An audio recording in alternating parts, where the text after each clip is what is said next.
Yep, it's there. Good on YouTube.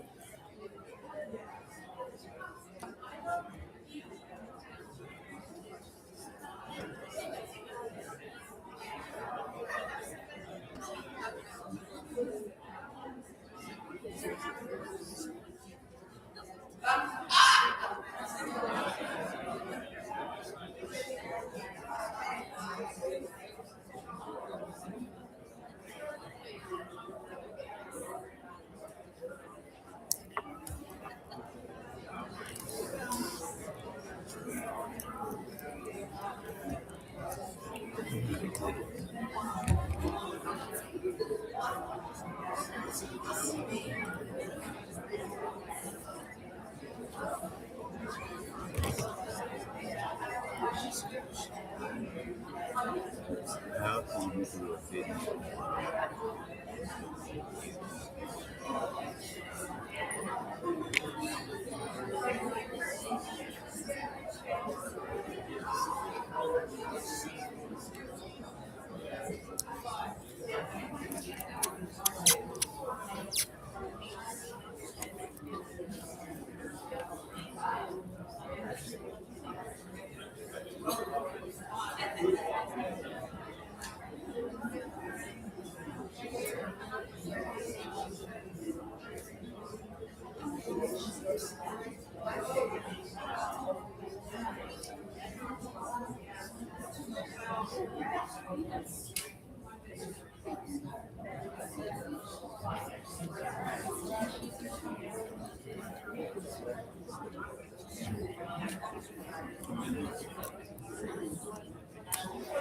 Oh,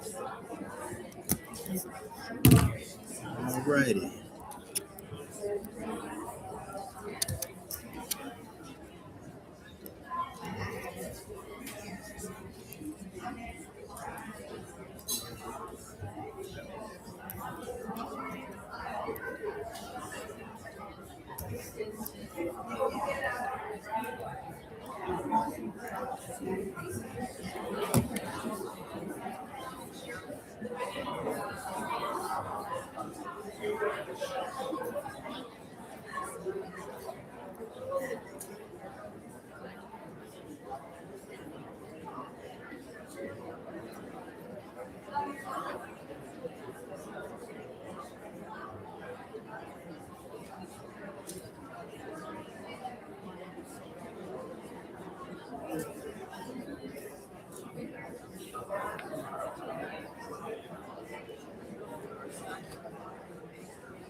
Yeah. It's not on. There it is. Now it is. I'll stand back so I don't get a lot of feedback. Jane?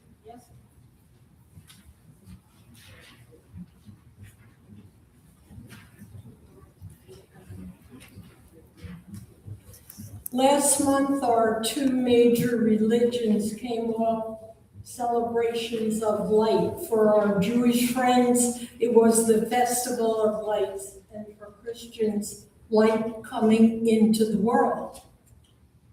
You have a light. I have a light. We need to shine that light. So my suggestion for this year, get out of your easy chair, take a class, take an exercise group, join a club, volunteer sometime. You will feel better. Cedarfield will be better. And to borrow some words from Morgan Freeman, the actor, in his medical commercial, it's time to get busy living.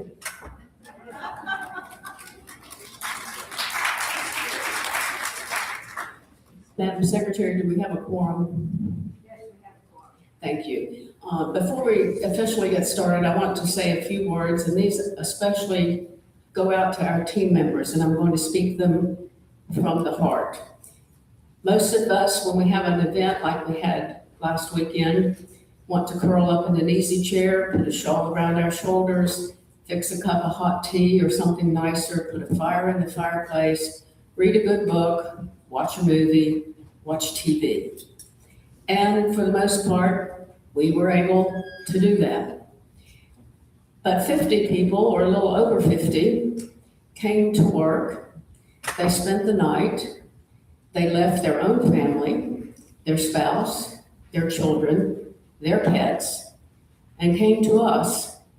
And they trusted that their families would take care of everything at home while they took care of us. So if you are a team member at Cedarfield, from the bottom of my heart and on behalf of all of the residents of Cedarfield, thank you for everything you did last weekend and do for us every day. Every job is important.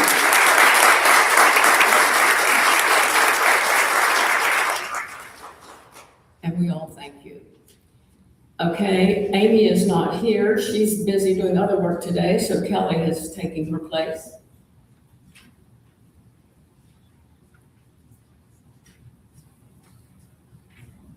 Hello, everyone.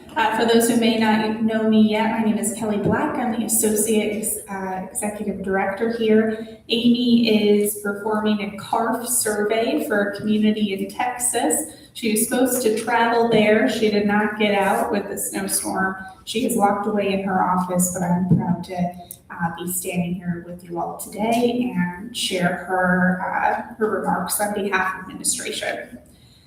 So top of mind, of course, is the snowstorm. I must say I'm so proud and impressed with this team, proud to be a part of this team. Over 50 team members did stay the night. We played bingo in the back of the fellowship hall on Sunday night, trying to make it a little fun. Most people were pretty tired at that point. But again, so proud, and we are looking at some more snow this coming weekend, potentially.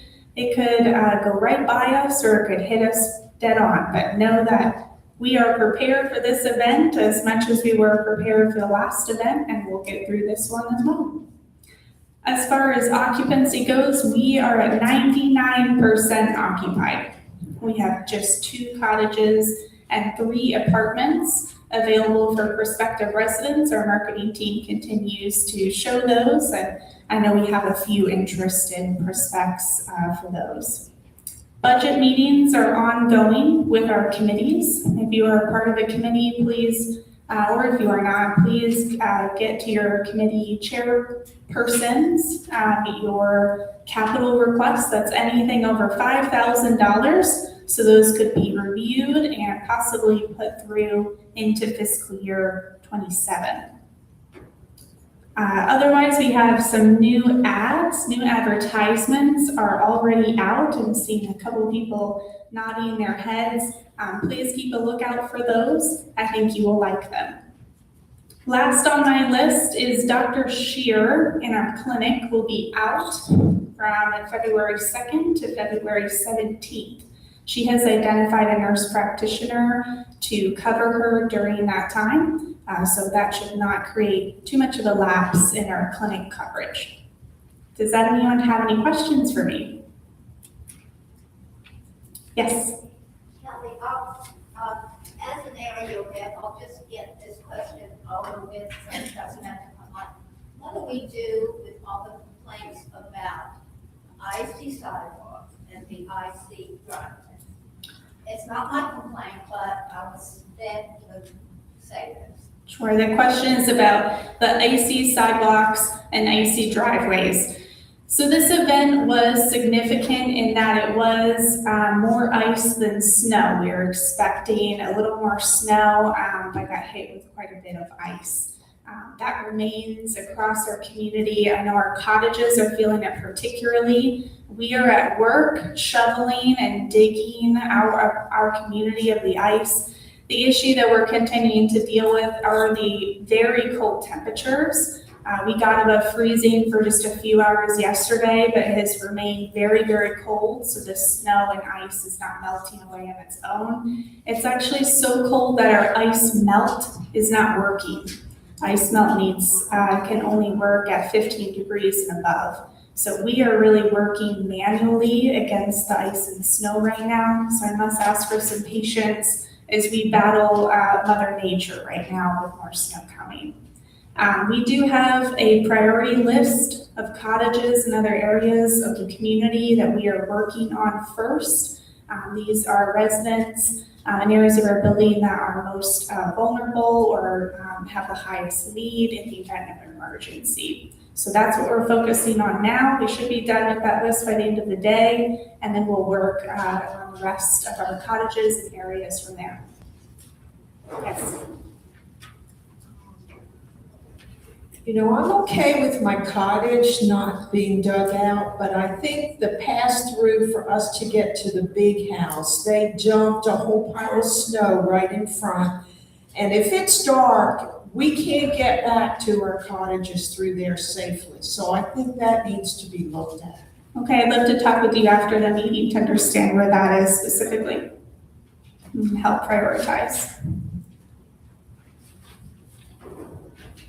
Thank you so much.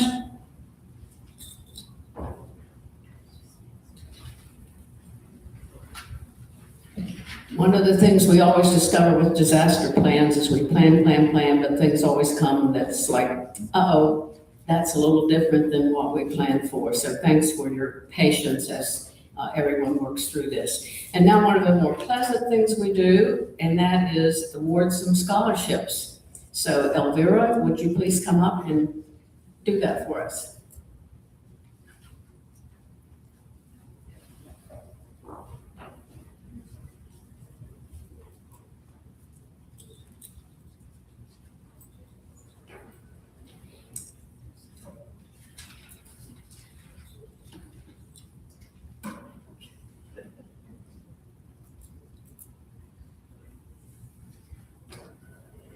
Cedarfield Scholarship Program supports team members who are pursuing continuing education, helping them expand their skills, deepen their knowledge, and grow professionally. Thanks for the generous support of Cedarfield residents, over 60 scholarships have been awarded since the program's inception in 2021. It is my pleasure to recognize the 8 most recent scholarship clients. Scholarship attendants, please come forward as I call your name. Please remain in front for a quick group photograph at the very end. Georgia Brown, Lifestyle Coordinator, was awarded a scholarship for introductory, intermediate, and advanced herbal courses through the Herbal Academy.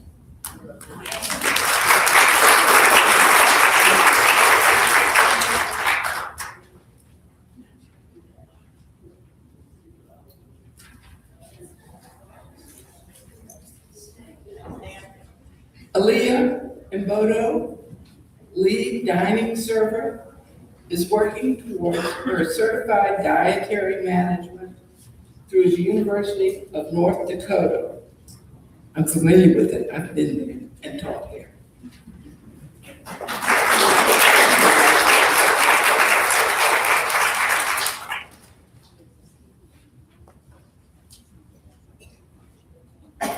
Stormy Haley, CNA.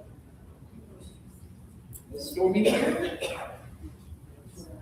He was awarded a scholarship for coursework through ODU towards her undergraduate degree.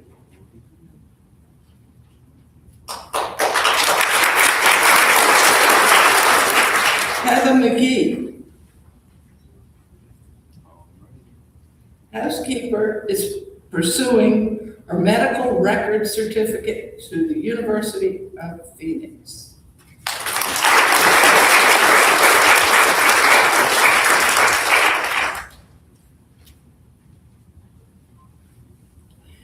Fran Rollins, Executive Sous Chef.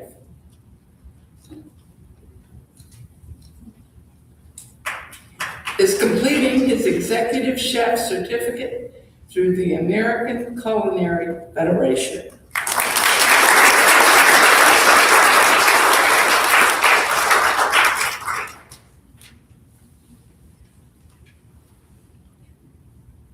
Maria Garvizu Zurita, housekeeper,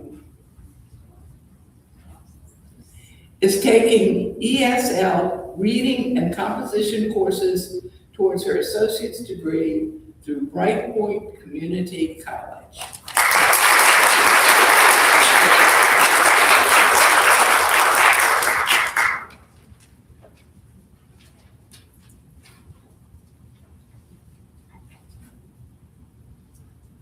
Those who are unable to join us today include Amanda Kelly, Executive Assistant. She's taking courses in business management through Western Governors University. And Lyric Pridehorn, a dining server, was awarded a scholarship for coursework towards a degree in radiation therapy through VCU. Please join me in extending congratulations to all of these team members for their ambition, hard work, and wonderful service to residents in our community.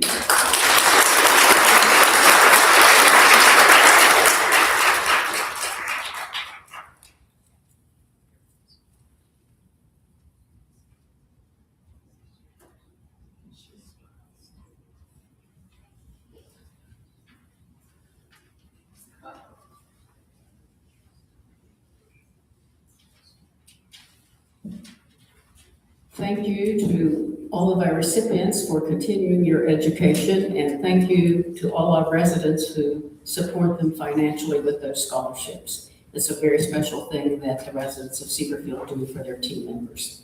Seer Chest report.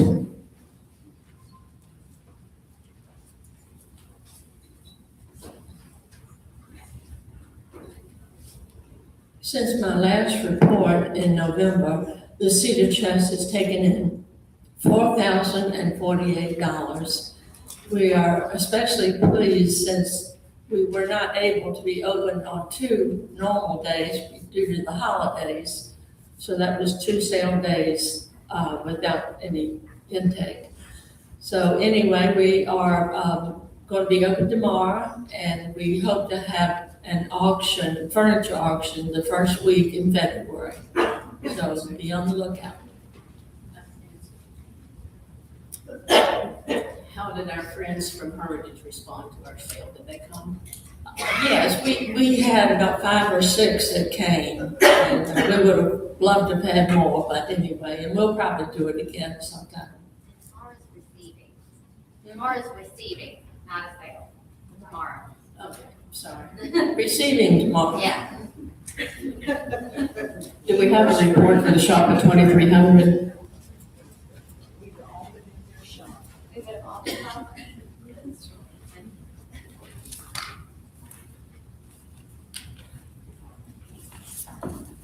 I'm happy to say that the Christmas holiday season at Shop at 2300 was the best ever. And we thank all of you, team members, residents, for supporting us so well. And I do want to say that, to remind you all, that in case of inclement weather this weekend, and you can't get out, or you still can't get out, we keep supplies of groceries on hand and other items that you might need that you can't get. So please don't forget us and come by and shop. Thank you again.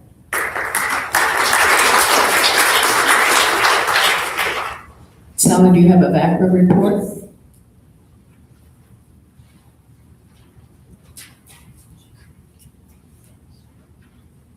Of special interest will be the 2026 programming for VACRA.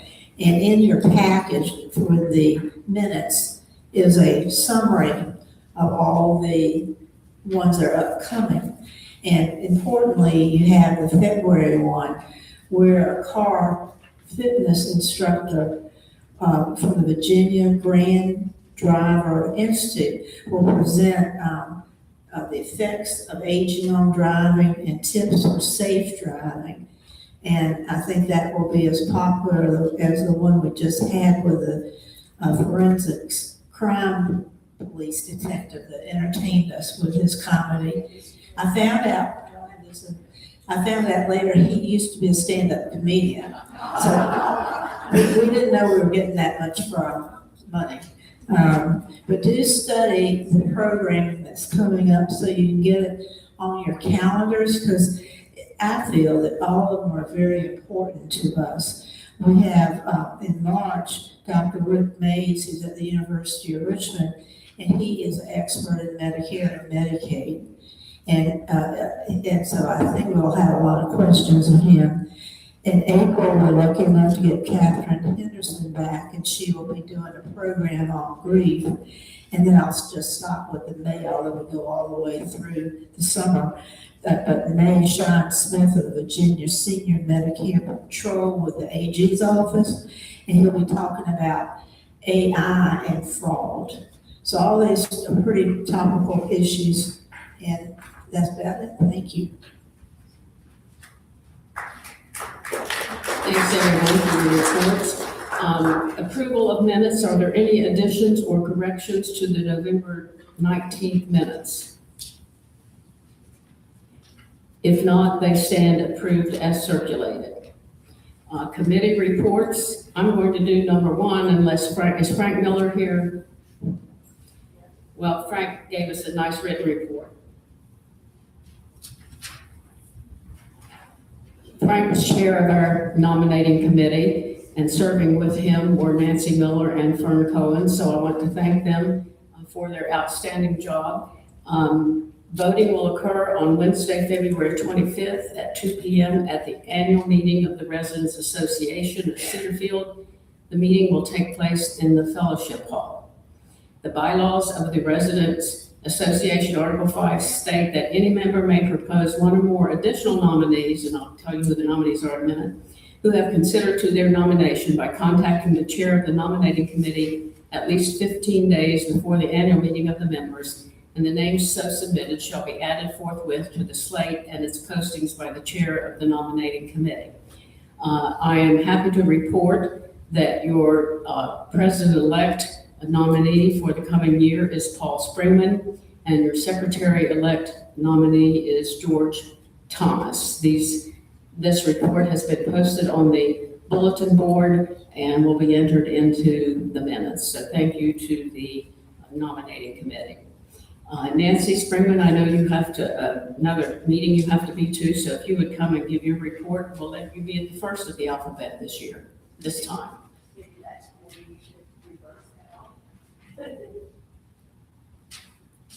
Good afternoon, everyone. I'm here to present the report from the Wellness and Leisure Committee, and I'm just going to highlight some of the things that happened at our last meeting. Residents asked for more water aerobics classes. We heard that suggestion and now have hired another instructor, and water aerobics will be offered 5 days a week. Also, a new massage therapist has been identified. She is in the or I don't know if it's he or she is in, he? Did I hear he? Oh, yes, he. Okay, he is in the process of being vetted. In other words, they're checking his license and his credentials. And then he will be starting soon. Just wanted to say that walking across Europe and the Baltics is going very well. It's not too late to sign up. If anyone still wants to sign up and get their steps and get a pedometer, please feel free to contact Tom Maxwell and he will help you out on that. Please stop by the Atrium Gallery to view 75 pieces of resident artwork that is down there. You will be blown away by the talent of the people who live here in Cedarfield. There are everything from drawings to paintings to fused glass to jewelry, you name it, anything that has been done over the last year in the Creative Arts Studio is on display there. So please go down and take a look at the things that are there. I just want to report that the Wintry Gaming Cafe that we offered in the hub was a huge success. It gave us an opportunity to play board games with fellow residents, and we're planning to offer that again soon. But I also wanted to remind you that every Saturday afternoon on the third floor in Parkview Lounge, we offer Saturday games galore. And it's at, Jane, 1:30? 1:30, that's what I thought, 1:30 on every Saturday afternoon. So if you enjoy playing board games, want to get out, want to interact with some of your fellow residents, please go to the area at third floor Parkview and check out some games and maybe make some new friends. And lastly, I would like to talk about the Super Bowl party that we're going to have. Every year we have a Super Bowl watch party, which is on February the 8th. And please check 974 on Monday for details. We're just ironing out with Tamika down in the cafe exactly how this is all going to happen. So please check it out. It's always a lot of fun. So to come and watch the Super Bowl with your fellow residents. Thank you. Any questions? Oh, question in the back. When will the hot tub be ready? I have no idea. The question was. When is the hot tub going to be ready, the spa? Georgia left. I'll speak to that when I get to the facility.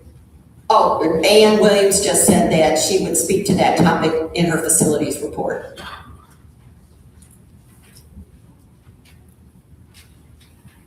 Since I started at the end of the alphabet, I'll try to go backwards. Religious life, Jane Kelly.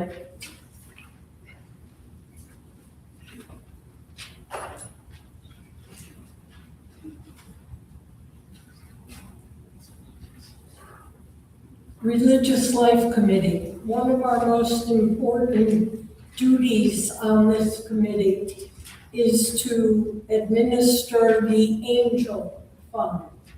What is the Angel Fund, you ask? Well, the Angel Fund is to take care of our team members when they reach a critical crisis financially. They apply to the fund, the chaplains know names, the committee never sees the name. We only see amounts and reasons, and we make a decision. Let me tell you how much an importance this fund is to people. And we want to say thank you from the bottom of our heart for all your loyalty and contributions in the past. We have met frequently this past year, sometimes even twice a week, because the need was so great.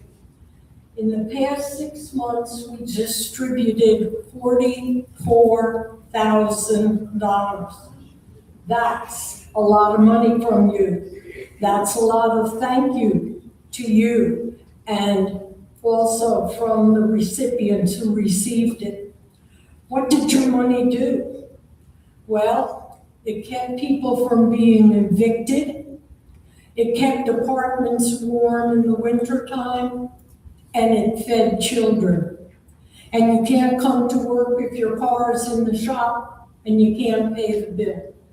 So we did a lot of good things. Why did we do these good things?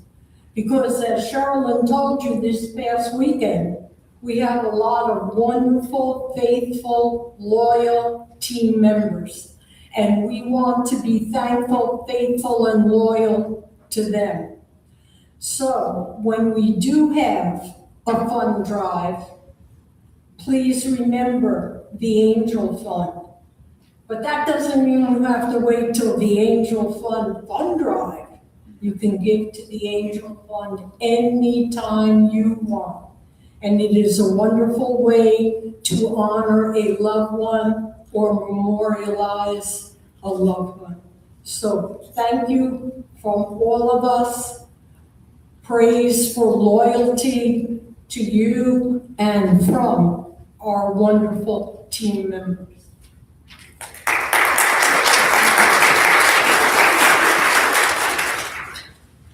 Thank you, Jane, and thanks to all of you who contribute to the Angel Fund. When I taught at the community college and I taught nursing, we would do anything possible to try to keep our students in school. I had a student who was living in her car and going to school. I had a young man whose father threw him out of the house, and I told him he could come stay with me if it would keep him in school. So problems come up, and when we have the ability to help somebody stay employed, keep their job, keep themselves and their family safe and warm, I'm so happy this community steps up to do that. Thank you. Let me see, I think if I'm going backwards now, it would be library.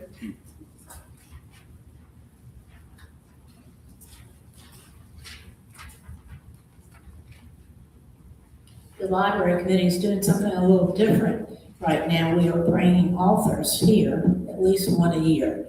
And we were very lucky to get Dr. Nelson Langford, who of Richmond fame, who has written a book and it's been published. It's called After the Fire. And it takes place in Richmond historically, after the configuration, I can't say that word, after the fire of the Civil War. So it's after the end of the Civil War. The book is in the library, I know for sure, and many of y'all have already bought it. And it's not till April the 13th. But I thought you needed to know this so you would read the book in advance. And he is a pure historian, he's not a novelist, but he has a flair that is very readable. Let's see, John Bander on the library committee is in charge of nonfiction purchases. And I really plead with you, if you are a nonfiction reader and you know of a book that we should own in the library, let him know, because that's really what guarantees that we buy a good book. Because we want to have things in the library that are readable, firstly, by our residents. We don't want it to be too academic so that the vast majority would not read it. But we also want it to be a book of significance. So that's hard. You know, we have to read it, the ones who read nonfiction, and the book has to be of significance. But we do have the money, thanks to the Cedar Chest primarily, to buy books of nonfiction. We've never bought books before for nonfiction. We relied on the helter-skelter of donations, just so it was never as planned at library as we intend it to be from now on. And we have two new librarians, Dave Byer and Marion Gothals, and we welcome them to the team. Any questions? And with facilities, I think you're next. Anne's doing double duty today. Helen is somewhere between here and Tahiti. That's a smart woman.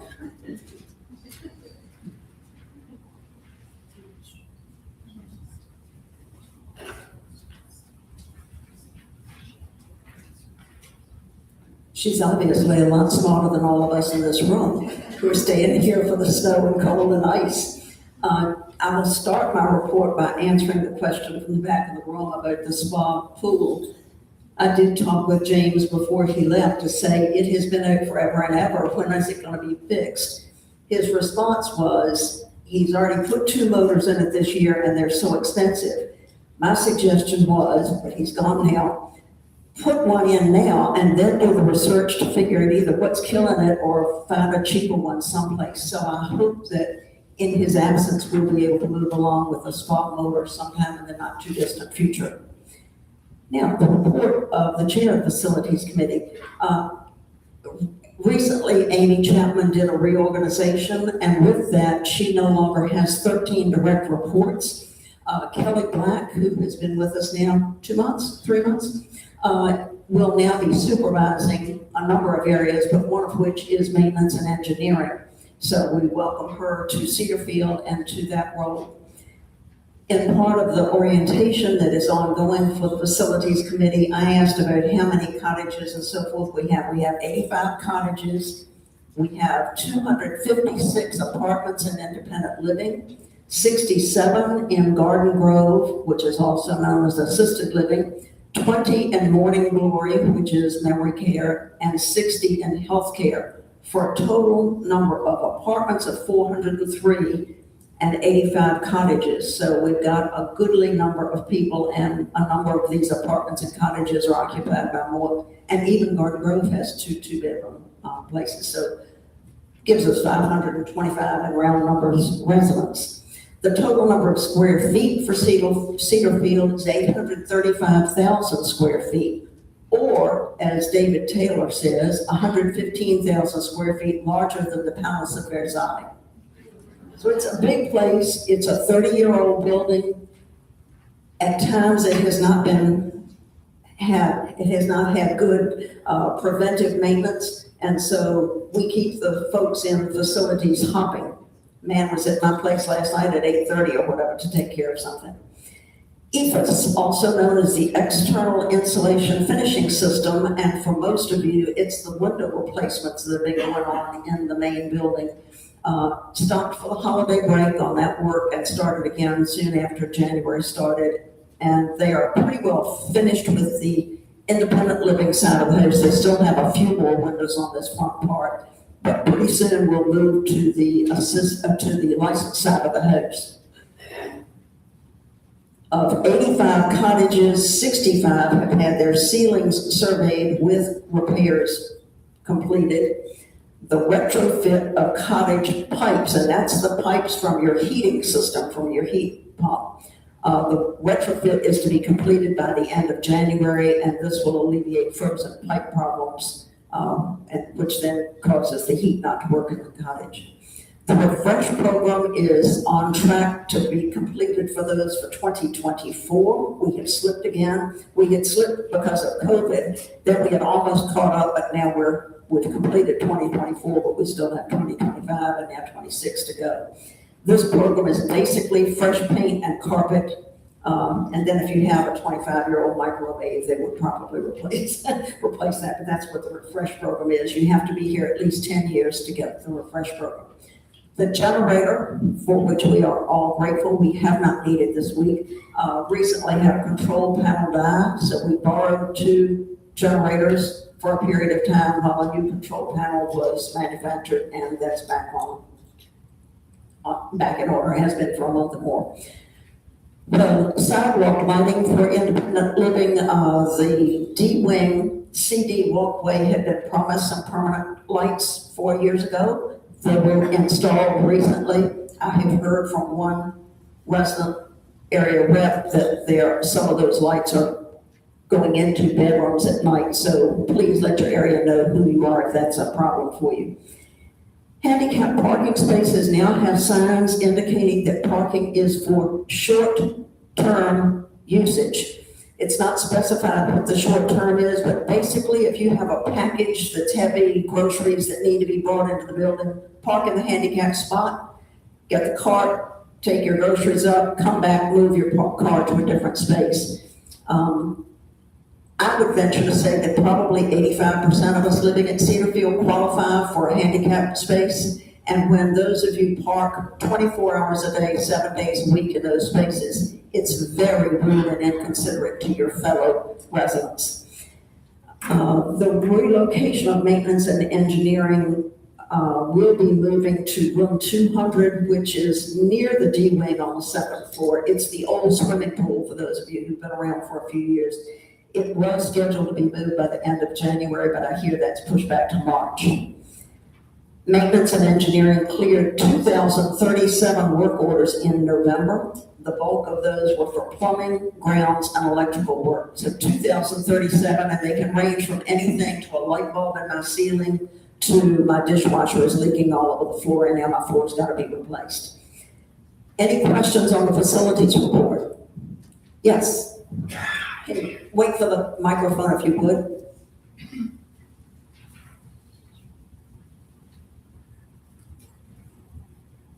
Ian, you mentioned generators. How much electricity do they provide?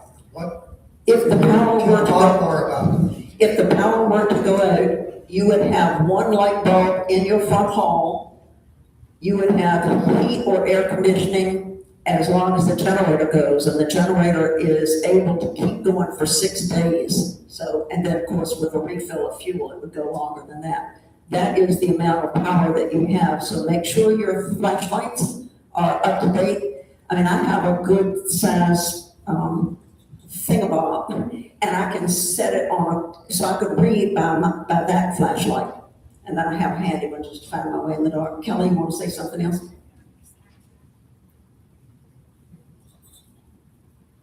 I know we got quite a few questions about the generator recently, so I just would like to add a couple more things to that. The generator also supplies cooking to our main kitchen, so we will continue to be able to cook and provide meals for all residents.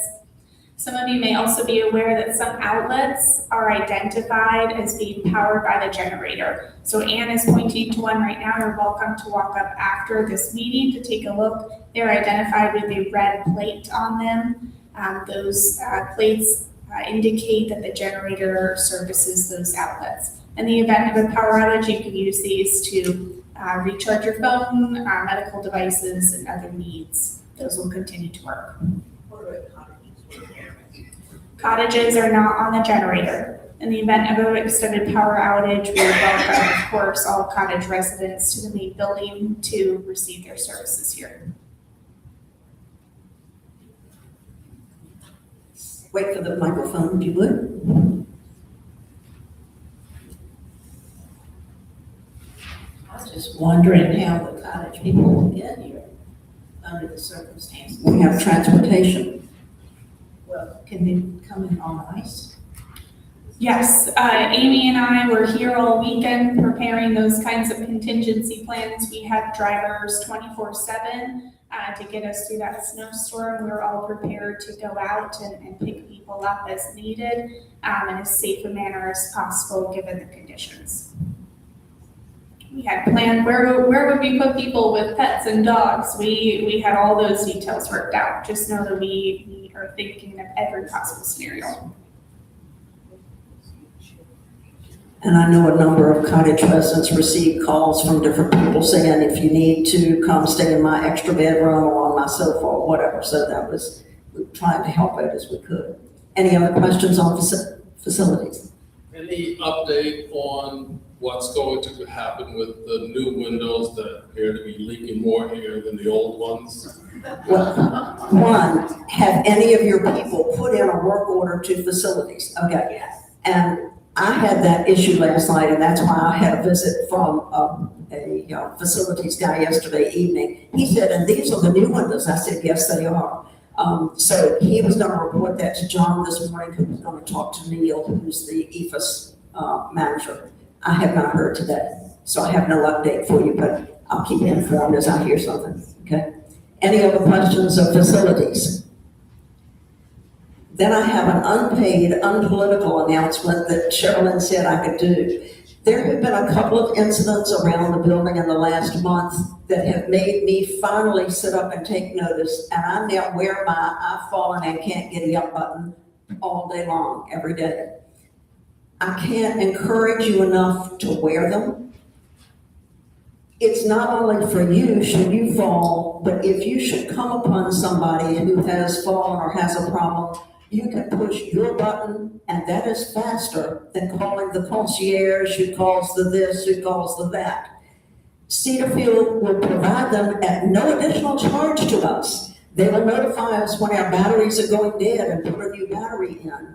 I would encourage you all to consider wearing your I've fallen and can't get up button. It comes as a lavalier. You can get one that hooks to your waistband. You can get one that looks like a watch.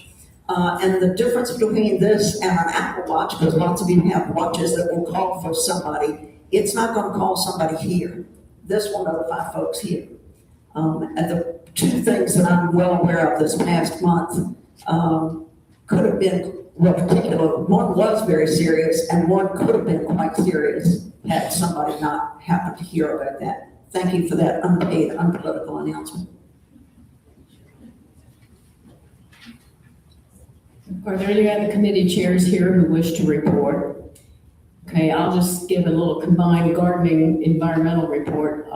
The gardening committee and the environmental committee are going to have a joint meeting in February to discuss issues related to the pond. So that is in the making. Do we have any area representatives who wish to give a report? Okay, I'm going to talk a little bit about some unfinished business. As many of you know, I was working on a little paper called Clues You Can Use to put maybe in the resident council handbook. Well, the problem is Florence resigned, and some of those clues that refer to page numbers in the resident handbook is up for revision pretty soon. So all my page numbers and everything are incorrect, and now that we have an IT person, some of my information is incorrect. So I have put that on hold until all the new changes settle down, and we'll work on it. A reminder about the Vision Award, which is given by Residents Council. The nominations for that are due no later than February 1. And they go to Stephanie in Human Resources. It does not have to be a group that makes that recommendation or nomination. It can be an individual. So if there is someone you would like to nominate, you can get the form from Stephanie and do that by February 1st. As you know, we did a reimbursement policy and procedure for the council for requests for any things that someone might need for the council business.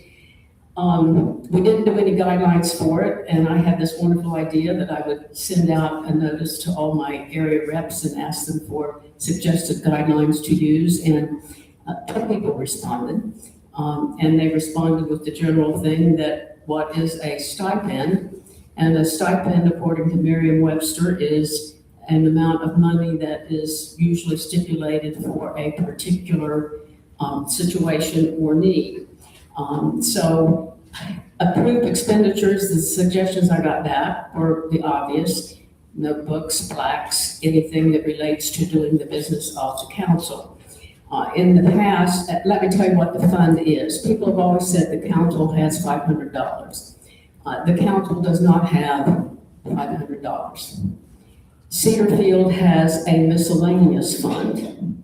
It is Cedarfield money, and they will allow us to spend $500 from that miscellaneous fund every year for the business of the Residents Council. If we don't spend it, it just stays in the miscellaneous fund. It does not carry over because it's not ours to begin with. So what I have asked, instead of just saying, well, we're going to give away Cedarfield's money, which we don't really have to begin with, I have asked, for those of you who love the fact that we've given it to Flower Guild in the past, or we've given it to the library, I have asked any of the committees, and this is any of you who want to request something for the Residents Council to purchase for your committee for the business of this council, please submit that. I would love to buy some books for the library. I would love to buy some Oasis and clippers or whatever for the Flower Guild. But we want a way to trace the money we spend so that David in the business office can say, oh yes, we spent X money from our miscellaneous fund for the business of the Residents Council. So if you need a notebook to put your minutes in and you're a chairman to pass them on to the next person, if you're on our garden committee and you've done the garden day in May and you have a whole notebook of things of how to do it to pass on to the next person, or you wish you had a notebook, please let us know. There will be some delays in ordering because Mariah took a new job, and she is now working in the clinic. So she will not be doing all our ordering. We like to order through Cedarfield because they have tax exempt status and we don't pay sales tax. So if you have anything that would benefit your job on the council, please let us know. Next thing, a very large thank you to Paul and Nancy Springman for the very successful team member gift campaign. The amount that we raised was rated in gold, and we appreciate their work to guide the campaign. I also want to thank David Taylor our director in the business office, who spends the weekend after the money comes in, counting it, cutting checks, making sure he runs the system that determines how much each team member gets paid. So he's typically here the whole weekend before the checks are given out. And then to those of you who said, yes, I will help you stuff them into the envelopes, thank you very much. And for those who distributed them at the team member party. And most of all, a big thank you to each one of you for your generosity to our team members. For many of our team members, that is their Christmas. For many others, it pays bills that have been due for a long time. So thank you for your generosity. To Dr. Elvira Seghetti and Helen Horwitz, Helen luckily in Tahiti or on her way back, thank you for a very successful team member party.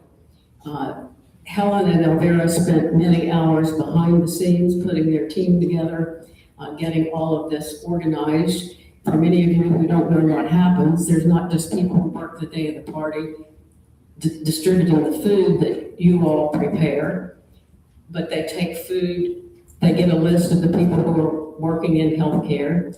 They prepare plates of food and take them to healthcare and put them in the refrigerators for the staff that are coming on evening and night shift.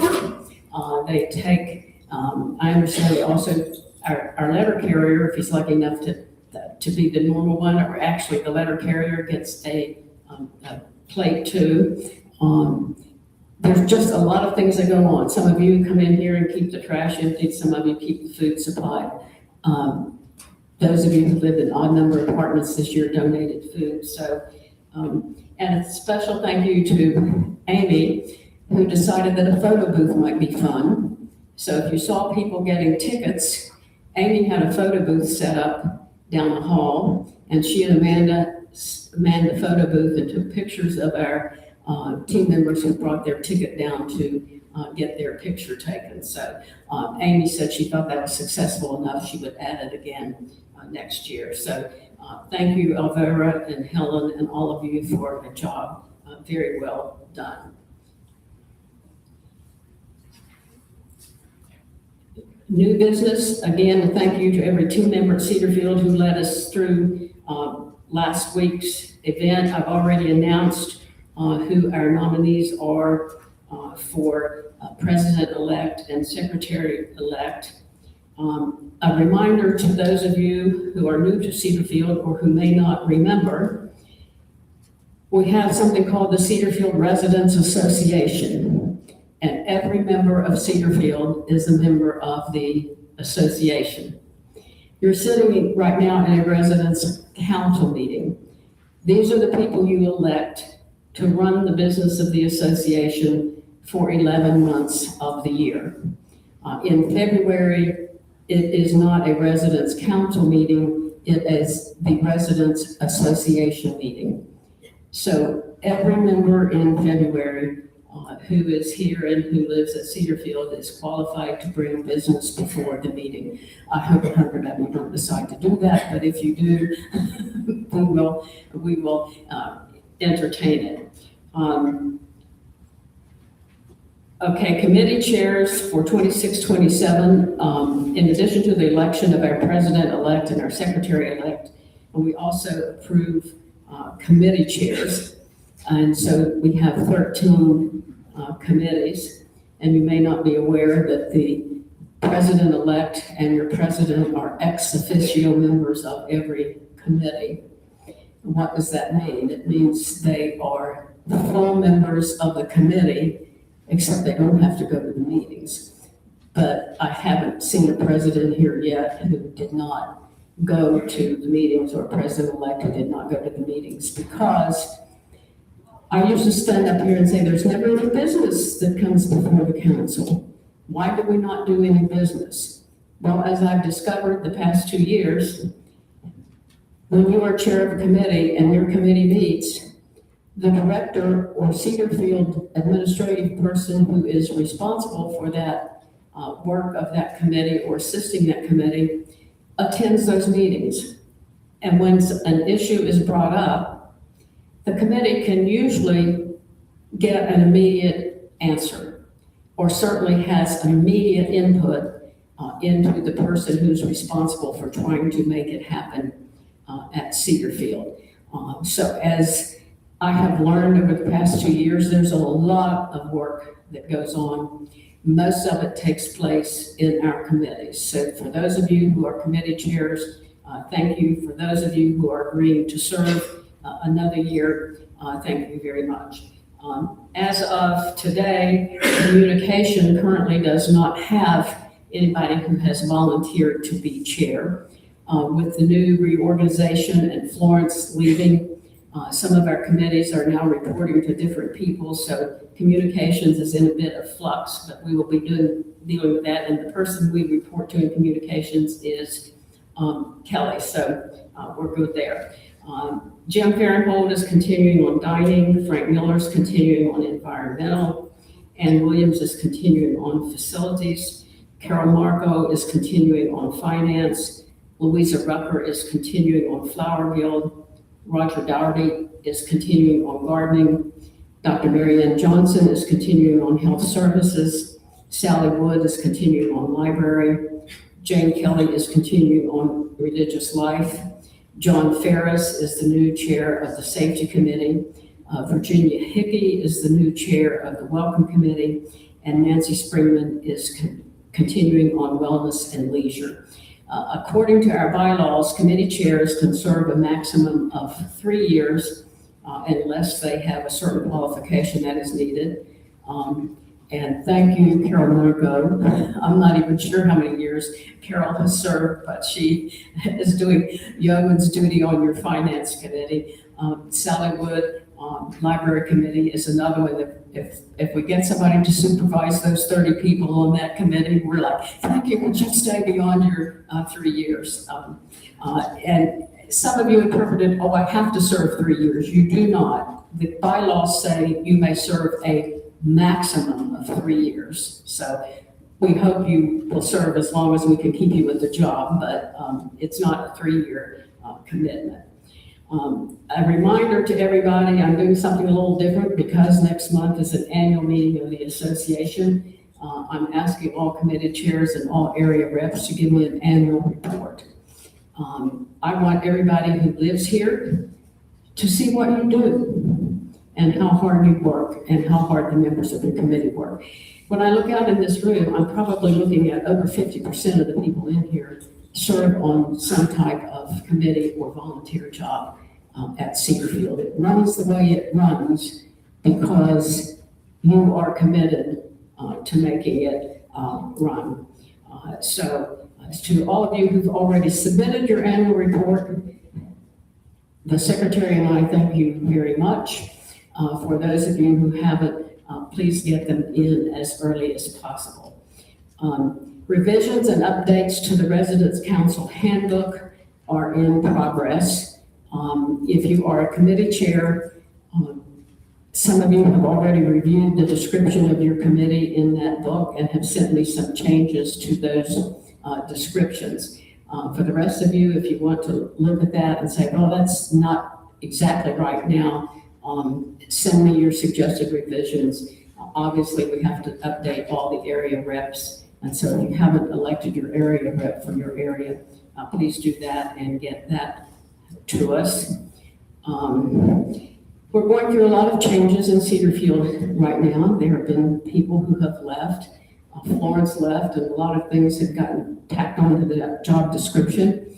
And so when she left, Amy kind of took a look and said, I wonder how that got there. Let's put that over here where it belongs. So you've gotten a copy of the reorganization chart. I'm sure there'll be a few bumps in the road as things change and moves occur. But I trust that you will be your usual selves and be patient, understanding, and kind to each other as we adjust to those changes. You don't get to be our age without having made a lot of adjustments in your life, so we're pretty good at rolling with the punches, I think. Remember, your area reps are nearby to hear your concerns and to bring them to the council, so continue to use them. I'm amazed at actually how few complaints I get in the job. I was prepared for a lot more. You're a great group of people to work with. Is there any other business to come before the council? Then I declare this meeting adjourned.